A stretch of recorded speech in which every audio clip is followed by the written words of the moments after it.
If you really want to gain velocity in getting people to back you in whatever you want to do, you have to engage them in the process. What we always want to strive for is to exceed others' expectations and not to disappoint people. But what we're also striving for is how to maintain our velocity and how to make sure we're working on the right tasks that move us forward. So the secret to gaining velocity and influence is to engage your audience. Many of us today are feeling out of sorts. We are in a period of flux and not sure of our future. Today is only a point in time in our lives.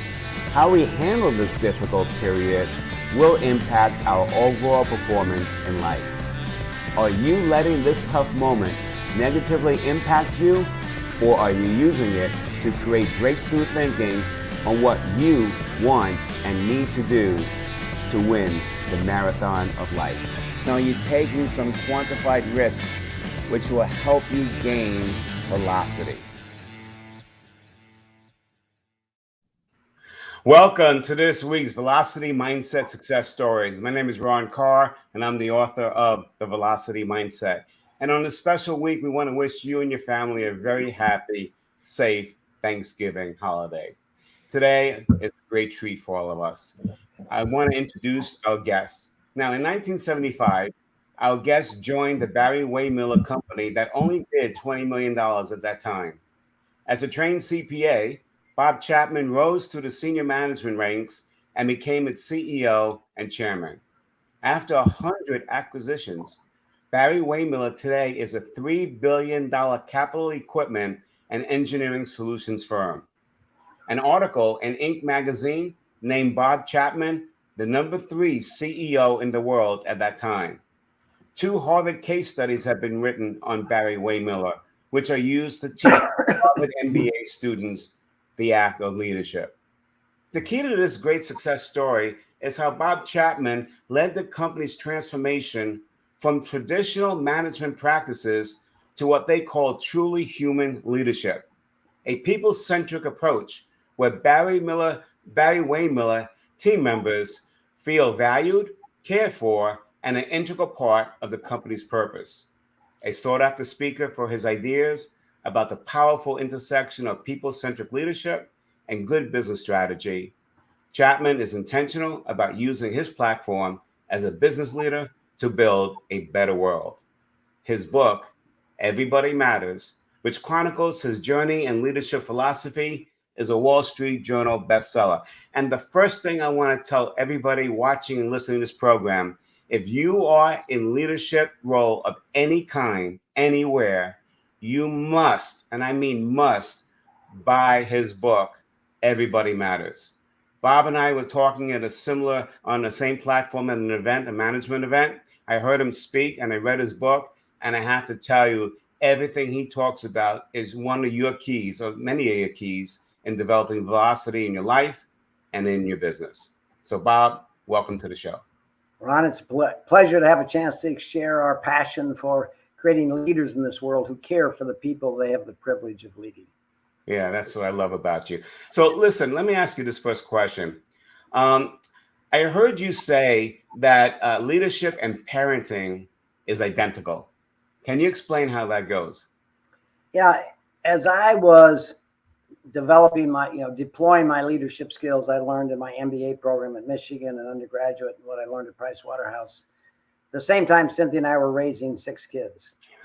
And so I had a dual path of learning. I was trying to really fix a broken old business, but also be good stewards of these 6 precious lives that we've been blessed with.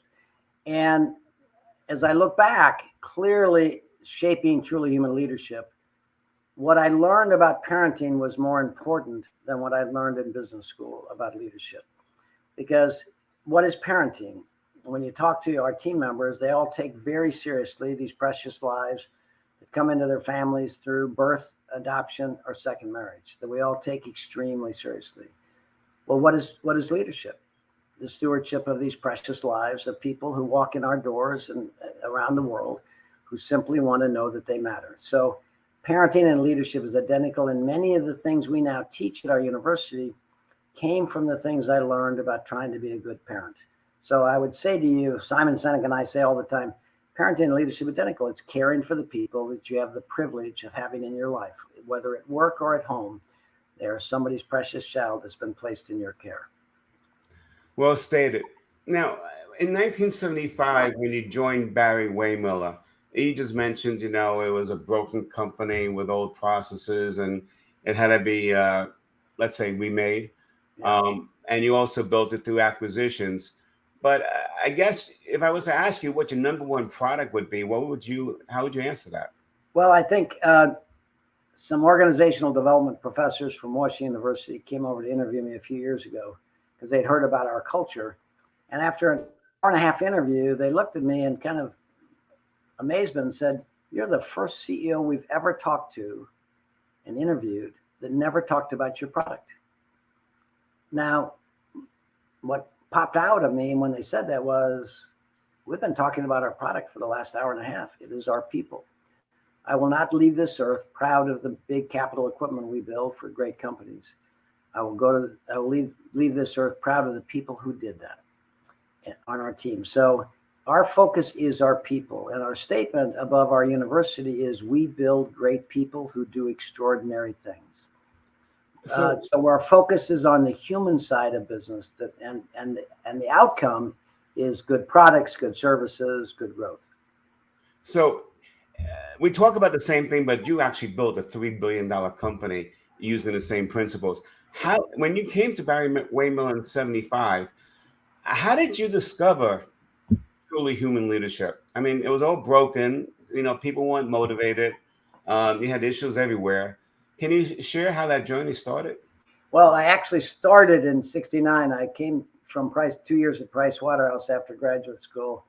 And my dad invited me to join the family company that he had bought into in the 50s. The Waymiller and Barry families had started in 1885 and had been involved in the company and had exhausted their heritage and were ready to transition. And my dad invested $30,000 in the 1950s, ended up borrowing some money to buy out the Waymiller families in the 60s. So the company became the Chapman family company in the 1960s. But he was able, when he joined the company from 53 to 75, he was able to keep it alive, but it was still 100-year-old technology for the brewing industry with strong competition internationally. So I would say to you, it was alive, but barely. And so I pretty much deployed what I learned in my business school about organic growth and innovation and motivation. And I was, because the company was, in quotes, so tired at the time I joined it, pretty much near the end of its life cycle, it seemed like any idea I had was brilliant because it's, and seriously, it was fun because the company was so tired. But it was, again, 18 million, making a little bit of money, marginal financial performance. And then he died suddenly in 1975 after we'd worked together for 6 years. The interesting thing, my job title when he approached me at Price Waterhouse to join him was, he said, "I need somebody I can trust." So I joined the company, never having thought of being a part of the company, never really having any interest in the company. But my dad all of a sudden saw his son materialize in terms of passing the CPA exam, getting an MBA.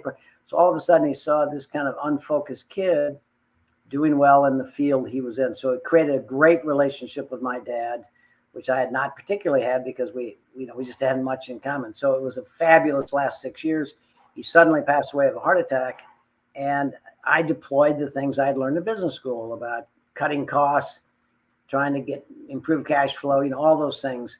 And I would say to you, it was 1997 where I had pretty much been successful with some ups and downs in that journey, but I'd been successful, and I bought a company in South Carolina. I flew down to be there the first day. It was about a $55 million company. So important acquisition. I walk into, it was March of 97. I walked into the lunchroom to have a cup of coffee as the office was opening. Nobody knew me. I didn't know them. So they just kind of ignored me. And I was just watching people. And it was March, so everybody was betting on March Madness in the pools. And they were having fun. you could just see the fun talking about which teams won, which teams they thought were going to be in the Final Four. And the closer it got to 8 o'clock, you could just see the fun go out of their body when they went to work. So my first revelation was that day when in hindsight, when I said to myself, why can't business be fun? Why do we call it work? And I started deploying some ideas on aligning value creation, fun, and games. And I just wanted people to have fun.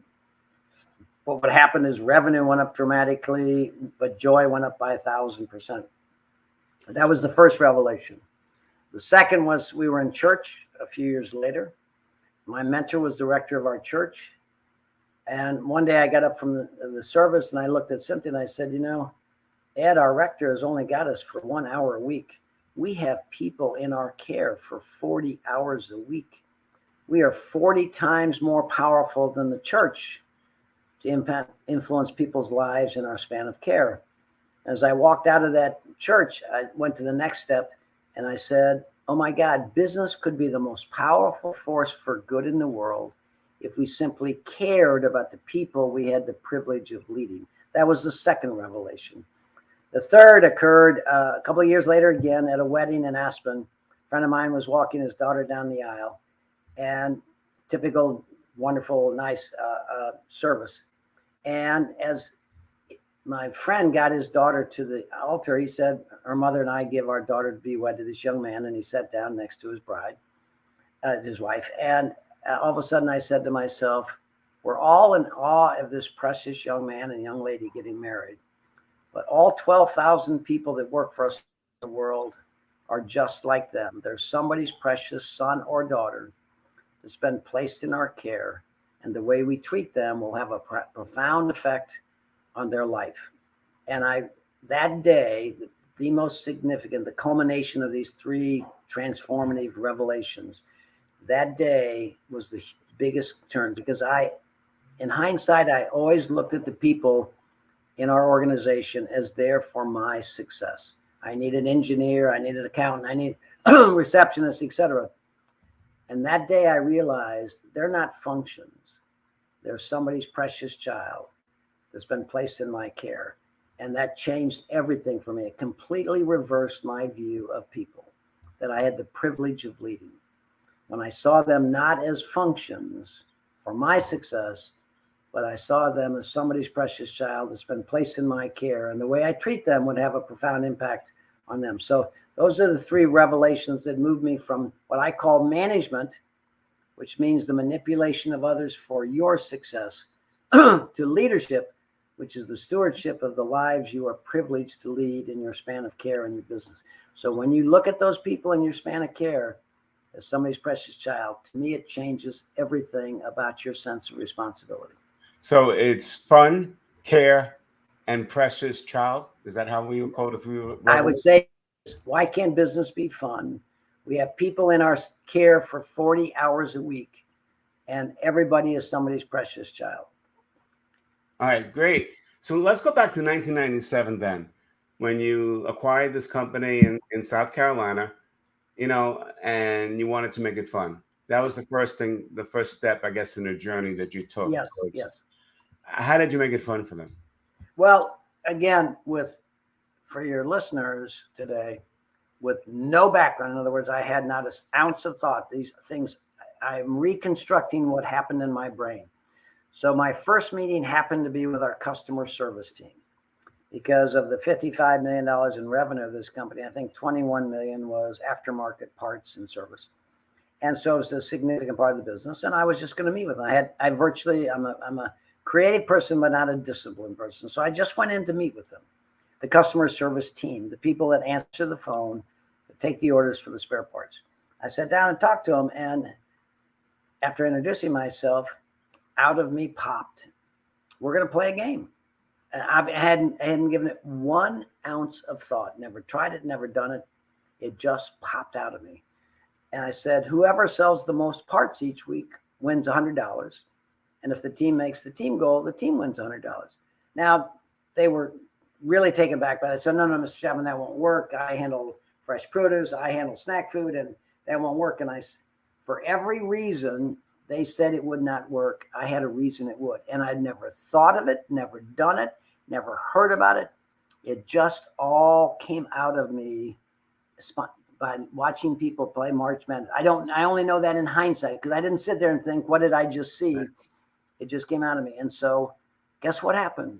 Revenue went up by 20%, but joy went up by 1,000%. I went back to this team some weeks later and I said, what happened? I just wanted you to have fun. It never occurred to me that revenue would, if somebody calls in and wants to order a gear, they're not going to order two. What happened? And this one lady said to me, she said, Mr. Chapman, I always thought I was nice to the customers, but boy, I'm really nice now because I want to win. I said, well, that's interesting. And then another gentleman said, Mr. Chapman, when the phone would ring before, if you were working on a project for another customer, you'd kind of somebody else pick up the phone because you were going to have to answer the phone and do the research. So you weren't really motivated. Now, because we want to win, we're actually going to the switchboard operator and saying, how do you decide who gets which calls? Because I want the calls. So it went from really not wanting to pick up the phone to being motivated to pick up the phone. And another gentleman said, Mr. Chapman, when a customer calls in and we needed engineering input to give the right response to the customer, before we would write up a requisition, that's the form, send it to engineering. When it would come back with the answers, then we would call the customer, a week, two, whatever. Now we walk it over to the engineering department and ask them the question because we want to get back quickly because we want to try and meet the customer's needs and win the game. So we found them texting each other at night, how are we doing? So there was an individual component, a team component, and this celebration. So very few people in the company can go home at night and say, how did you do? I said, well, it seemed that it was okay. I didn't get fired. Nobody yelled at me. In this case, we had a digital readout. They knew exactly where they were individually and as a team playing a sport with a scoreboard. It never occurred to me. So that again, it made the business fun. It made taking orders from customers fun, not work. So anyway, that was the first revelation. So would you say in the yes/no answer that this even worked for some of your harder core audiences, meaning let's say union workers or factory absolutely. It works around. We've now done it around the world. It works workers' councils in Europe, and it's a universal truth. People love having fun. So how did you scale it up? How did we scale it up? Yeah. Well, we sat down and listened to people tell us.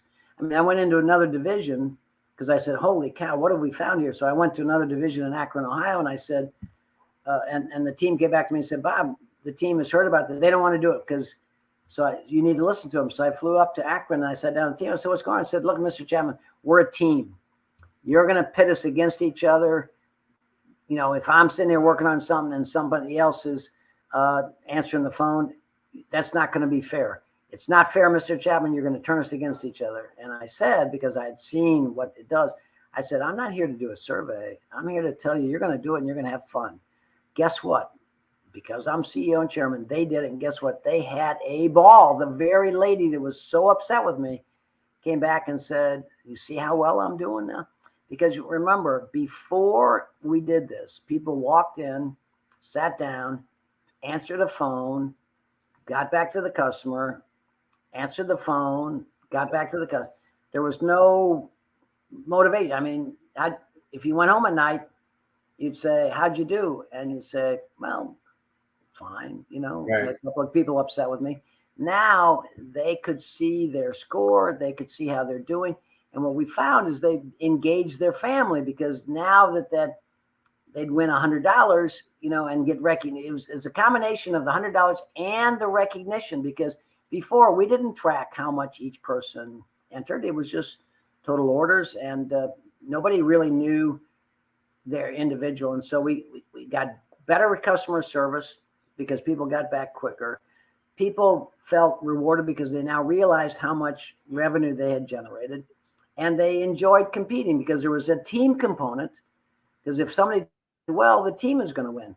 And we'd have people texting each other on Friday night. What if somebody comes in Saturday and we could get a couple of texts and we could win the game? And so it just became a game, just like March Madness was. Right. Stimulated by March Madness. So winning, we align value creation to fun. So when you did this, you made a point that you started recognizing people also, which wasn't done before. And I always say that recognizing people for their efforts is important. You need to celebrate that. But you also just said something really important that I know I read it in your book. You know, the families got involved. So if they won and they were recognized for it, now they're going home in a really good mood, all pumped up about their value, and they're probably becoming a better parent or spouse at that moment. Would you agree Yeah, with that? because when people have fun, when it goes from work to fun, it affects your stress level, it affects your sense of purpose. I always say it's our responsibility as leaders to send everybody home knowing that who they are and what they do matters. Okay. Yep. In this case, it was particularly easy because what popped out of me that day was the individual and team component. Sure. We actually had a lady in Baltimore that was pretty. We had a game. If you did more than $10,000 in a day, you got an extra $10, whatever it was. I think again, this one lady was struggling to get to 10,000 a day. Maybe it was, I think it was 100,000 a day. She'd come up at 80,000, 75,000, and she felt bad because the team was doing well and she was doing well, but she wasn't hitting that little bogey of if you do 100,000 a day, you get an extra $10, whatever it is. One day, one of the team members saw she was at like 80,000. He had a $21,000 order in his hand. He walked over and he said, "Would you like to enter this so you could get 100,000?" And she cried. Okay. Wow. The sense of a team playing their position well, recognizing one of the most important things we do as leaders is recognize people in appropriate, timely, thoughtful ways. Not a note on their birthday, not an anniversary of 25 years of service, but the little things that they do. And that is the skill we teach in our university. The three things we teach are empathetic listening. That is the greatest of all leadership skills, followed by how do you let people know they matter? We call it recognition and celebration, catching people things doing right.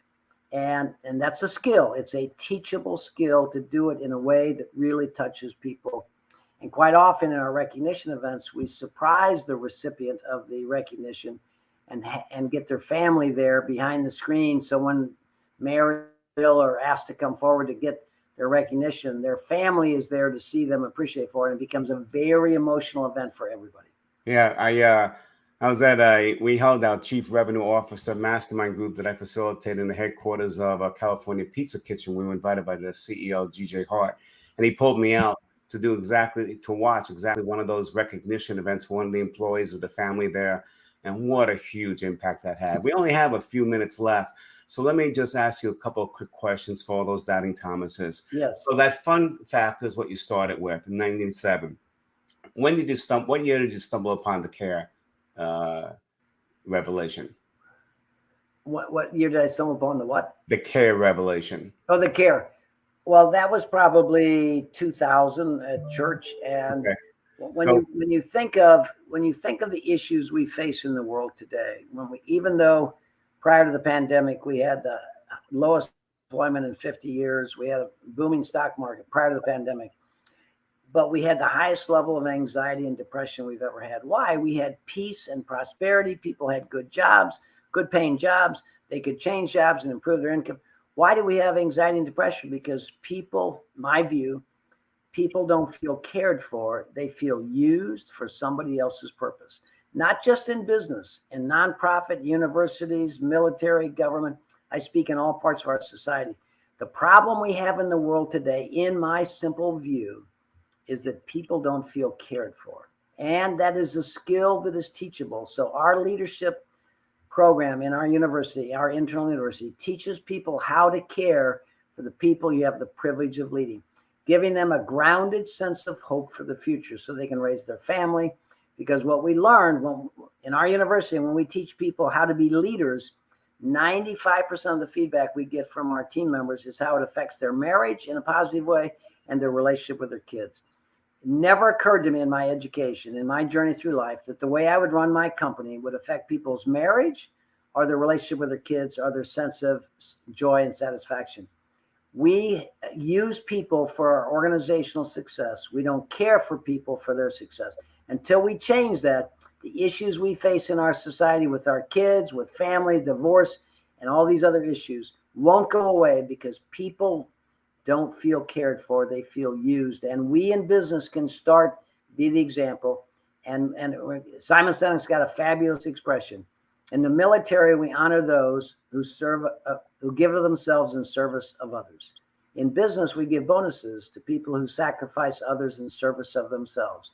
Simon said, if in the military we can teach people that your primary responsibility is the men and women in your care, why can't we teach business leaders your primary responsibility is the men and women in your care? And the answer is we can, we are, and we are doing it, and it profoundly affects people's lives. And we can begin healing the brokenness in this world if we simply care for the people we have the privilege of leading.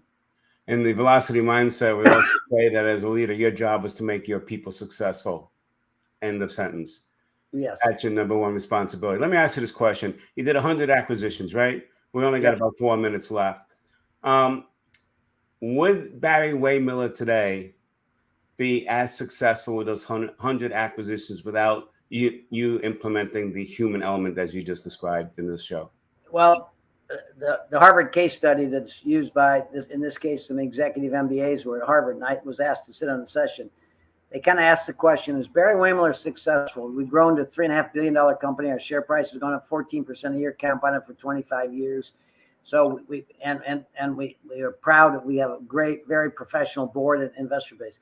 But the question was put before these executive MBAs at Harvard, is Barry Waymiller successful because of its culture or its strategy? And they voted after a day of discussion that 75% voted we are successful because of our culture. And then Jan Rifkin, the chair of the MBA program, said, Bob, what feedback would you give this group? And I stood up, never having thought about it. And I said, I understand why you think it's our culture, but it's a little bit like Ferrari designing the ultimate high performance engine. If you design that engine, unless you put premium fuel in it, it will not perform to its potential. Our first responsibility as business leaders is design a business model that is a high performance business model, which is your Ferrari engine. And then the culture is the premium fuel you pour into that engine that makes it perform. Okay. You can't just be nice to people. Okay. It is not being nice to people. You've got to make sure you have a good business model that will protect those people you invite from, changes in market, changes in consumer demand, et cetera. So we designed a robust business model. Our Ferrari engine and our truly human culture is the premium fuel we pour into. You can't put premium fuel in a poorly designed engine and think it's going to perform well. It's a strong combination of a well-designed business model combined with a premium fuel that will allow that to perform at its highest level. And that's what I would share with you that we are doing. Our culture is the premium fuel that goes in, that empowers our business model. I love that analogy. So what you're saying is you need both. Well, yeah, right. It's not just about being nice. Okay. There's a lot of nice people with good intentions whose business go bankrupt and they hurt people. Some people say it's about getting the right people on the bus. I say it's actually about building a safe bus, which is your business model. And then you need leaders who know how to drive that bus safely. Okay. And then anybody that gets on the bus is going to be fine. But you've got to have a good business model. If you don't have a good job with good job security, you put your family at risk should you get let go and not be able to support their means. If you don't design a good business model, you can't be good to your people. And our job as senior leaders is to make sure we have constantly thinking about, do we have the right design, the high performance engine, and then the people will actualize that and allow it to realize its potential. Remember, we live in a world, Ron, right now where 88% of all people feel they work for an organization that doesn't care about them. 65% of all people would give up a salary increase if they could fire their boss. We have a 20% increase in heart attacks on Monday mornings. And you wonder what's wrong? Okay, we have never learned in our universities to teach people to care. Right. We've taught people to use others for financial success. And it doesn't matter how you do it as long as it's legal, because then you can write big, big checks to charity and everybody will think you're wonderful. The greatest act of charity is not the checks we write to the Heart Association, Cancer Society. The greatest act of charity is the way we treat the people we have the privilege of leading. I love that. What a way to end the show. The greatest act of charity you could do as a business owner or a leader is how you treat your people on a daily basis. So listen, I think many of you, if not all of you, have found this to be very stimulating as I have. If you want more, here's a couple of ways that you can get more of Bob Chapman. Number one, buy his book, Everybody Matters. It's a book that needs to be on your bookshelf, but it also needs to be read or listened to. And number two, you'll see on your screen the URL for Bob Chapman, which is https:// bobchapman.co, no M. So it's bobchapman.co. Bob, I can't thank you enough for taking some of your time that you really didn't have to be here with us today. I know you're on a mission to change the world, because, you know, one of the premises of the Velocity Mindset is, what would the world look like if everybody acted like a leader and not as a victim of circumstance? You truly have led your life that way. I so appreciate what you've done for me through your words and what you're doing for others. And I wish you and your family all the best for a very happy Thanksgiving. Ron, thank you for helping me share this message, because I truly believe the simple accountant from Ferguson was blessed with the message could heal the brokenness we're all feeling if we all became not managers, bosses, and survivors. So thank you for the privilege of being on your show. Thank you. And to all of you listening again, we wish you and your families a very heartfelt Thanksgiving message. Please be good to others, and we'll see you again next week with the incredible Scott McCain.